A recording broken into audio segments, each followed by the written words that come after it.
আসসালামু আলাইকুম। আমি সোহাগ মালয়েশিয়া থেকে। এখন যাইতেছি আমার বন্ধুর কাছে দেখা করতে। তো চলুন আপনারা একটু দেখে আসেন কার ওখানে যাইতেছি। আপনারা আমার সাথে একটু শেয়ার হন। পিছন ক্যামেরা দেই। হ্যাঁ, এটা কিন্তু আমি পিছন ক্যামেরা দিয়েছি। দেখুন আমি এখন যাব আমার বন্ধুর ওখানে যাব।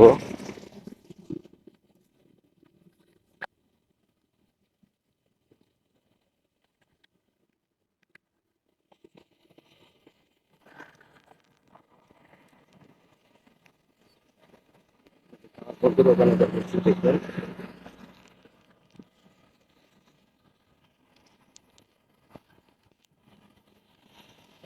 এই পাশে আমার বন্ধু কাজ করে। তো ওর সাথে দেখা করতে কিন্তু আমরা যাচ্ছি। চলুন আপনাদেরও একটু নিয়ে যাই, দেখা করে নিয়ে আসি। যাই, একটু দেখা করে আসি। আর বন্ধুর ওখানে যায়, ব্যস্ততম কিন্তু সড়ক, সেই প্রচন্ড ব্যস্ত। আর প্রচুর গাড়ি ঘোড়া আগুন কিন্তু আপনারা দেখতে পাচ্ছেন। এর মধ্যেও কিন্তু আমি যাইতেছি যে আমার বন্ধুর সাথে দেখা করে আসি। আজকে আমার ছুটি, সে কিন্তু কাজে আছে তার ওখানে যাবো। অনেক কিন্তু রাস্তাঘাটে গাড়ি ঘোড়া, প্রচন্ড গাড়ি ঘোড়া কিন্তু অসম্ভব। চলুন